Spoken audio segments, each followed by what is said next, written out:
more. Widesight TV. So Chris, as you know, the industry has got some very ambitious targets to achieve, 40 gigawatts by 2030. To achieve that, what transformation is needed? So in order to hit the 40 gigawatt target by 2030, and then the Committee on Climate Change has indicated we may need up to 100 gigawatts by 2050.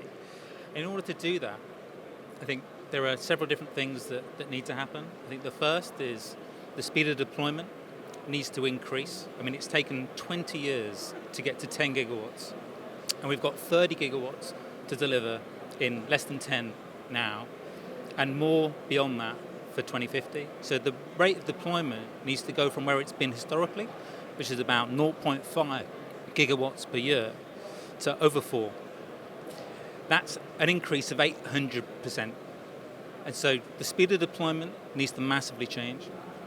And also the strategic management of the cumulative environmental and social impact needs to be better managed. Of that 100 gigawatts that we may potentially need by 2050, the last 40 of that will be exponentially more difficult to deliver than the first 60. So in terms of what change is needed, it's better management of the cumulative environmental and social impacts of offshore wind and its associated transmission infrastructure, and a rapid increase in the rate of deployment. So you've set out the challenge very richly there. What needs to be in place for us to actually make headway with that? For me, there are kind of three broad solutions to that. The first is the need for more strategic coordination and planning, more industry collaboration, and, as I said, faster deployment and more anticipatory investment, in particular the grid, so that it doesn't become a barrier to the deployment speed because of its long associated lead times.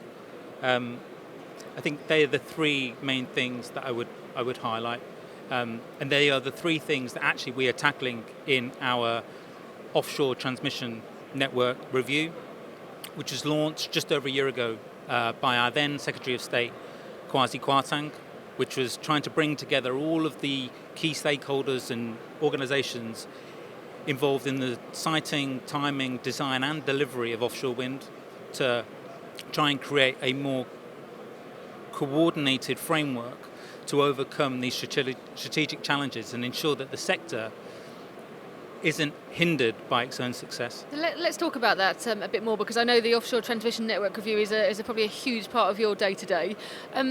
There's a lot of stakeholders, there's a lot of moving parts in that. How have you gone about setting it up so that you can ensure that you get the best outcome? So I think the first thing we've tried to do is to establish some really robust governance with a clear objective that brings together all of the different government departments, regulators, transmission companies, stakeholders together in a single forum, aligned behind a single objective, which is to improve the way we connect and deploy offshore wind to strike a better balance between the social, environmental and economic costs.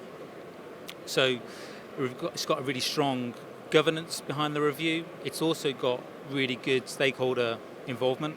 So we've established an independent expert advisory group chaired by the Offshore Wind Industry Council, which brings together a range of developers, transmission companies, OFTOs, environmental statutory bodies, and other stakeholders to provide insight and support to government and us as policymakers to help tackle these strategic issues that the industry is facing. And in terms of how we've structured the review, it takes over 10 years to build a wind farm from start to finish. And so that means that many of the projects that are connecting ahead of the end of this decade, ahead of 2030, are already well advanced.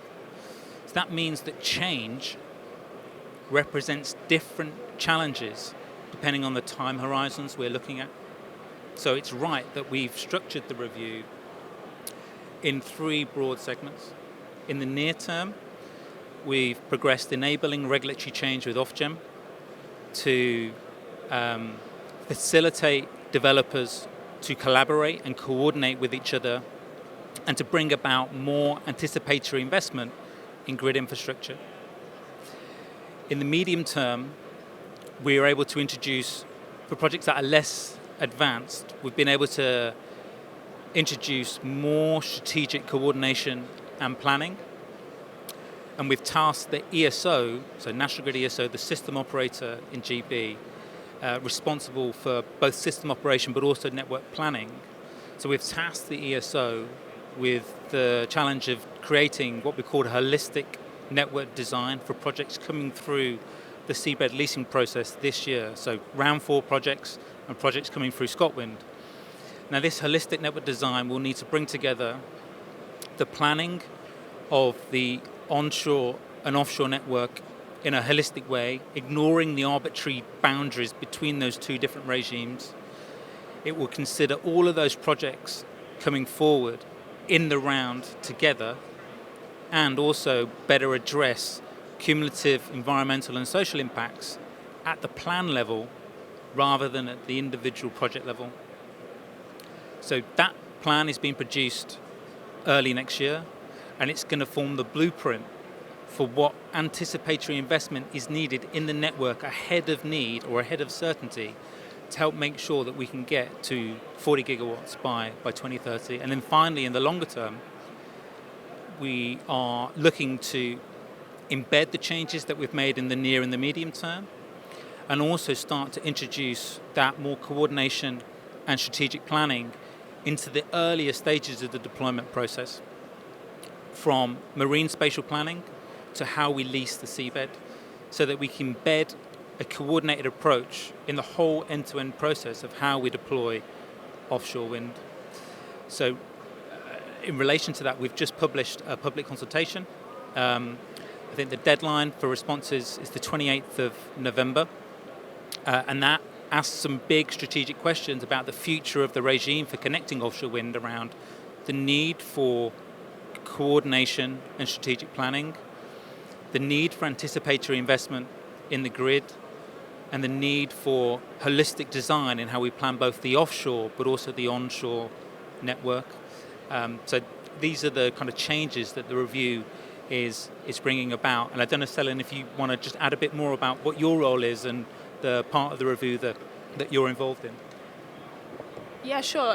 So in terms of what I'm doing in the review is I'm working, as Chris said, in the short-term solutions part of it, which is called the early opportunities. So I'm providing support to the workstream lead here, working on projects that are connecting to the grid by 2025. So in terms of, again, Chris touched on a lot of this stuff. So in terms of the work we're doing there and increasing coordination and collaboration, as a lot of the projects, again, as Chris said, are already in flight and they're well advanced, it's the case of working with industry and these developers to come forward with pathfinder proposals as to how they can coordinate their projects in the near term. So in terms of that, a lot of the work that they're doing and that we've done with the review so far is that we've had several major developers come forward with these pathfinder proposals in how they can coordinate and collaborate with each other and the offshore network.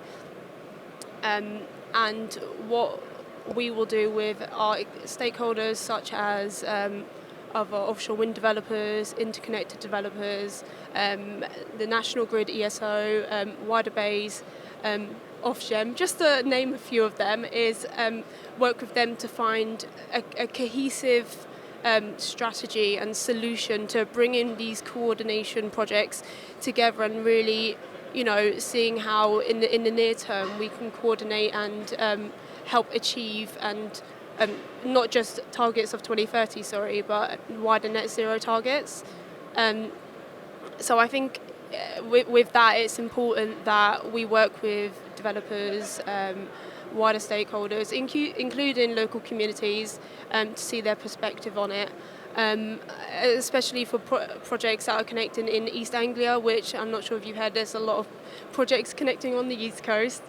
So it's really essential that we listen to all our stakeholders in these regions to help come up with this coordinated solution. I think you've both given a really helpful and comprehensive outline, so thanks for that. Selin, I want to come to you now. You're a relatively recent entrant to the sector. I'm interested. Tell me about your career today. How did you get to be here? Career today, probably not as exciting as Chris's, I will admit. I graduated university about 3 years ago. Just over that now, and then I joined the civil service. I started in DFT actually, I don't know if you know this, and I was a personal assistant, and I had no idea really where I wanted to go, but I knew I wanted to be in policy, and I knew I wanted to be in a policy area that had a positive impact, and as cheesy as it sounds, I like climate, I like the idea of sustainable lifestyle and, making the world a better place. So an opportunity came up in the energy team in working on this offshore transmission network review with the wider net zero and climate targets, so it seemed like a great opportunity for me, and just normal civil service application process, but expressing that desire to work in this team. And I've been here a year now actually. I've got to ask you now, Chris, what was your pathway into this sector? Yours is probably more exciting than mine. So I'm an engineer by background, although it's quite unusual in the civil service. And I've spent 10 years in the energy sector, most of it with National Grid, in a variety of different roles. So it's been great to kind of be able to kind of bring that sectoral knowledge into the policy space within government, to be able to use that existing network with industry, but also to be able to kind of tap into the wide skill set and diverse sets of expertise that you get from the civil service by having such access to a wide talent pool. And Selin is a perfect example of that, of where as the team has grown, as we've kind of geared up and mobilized to really deliver the transformational change that we're delivering through the review. The team, I think, has grown from about five people to now over 20. And Selin's been part of that growth, and it's been great to bring in people from a diverse range of backgrounds, and trying to foster a really inclusive environment where everyone can come in, bring their own experience and be valued for that difference of experience that they've got, whether they've got sectoral expertise or not, or have got expertise in other relevant areas. And it's been really rewarding, actually, for me as the leader of that team, to be able to foster and create that environment where everyone feels they can contribute and play their role in actually what is probably one of the most kind of important areas of regulatory and policy change that's going to enable the sector to achieve its full ambitions and play the key role that it needs to in net zero. Energy. Energy. Marine. Energy. Power. Widesite TV.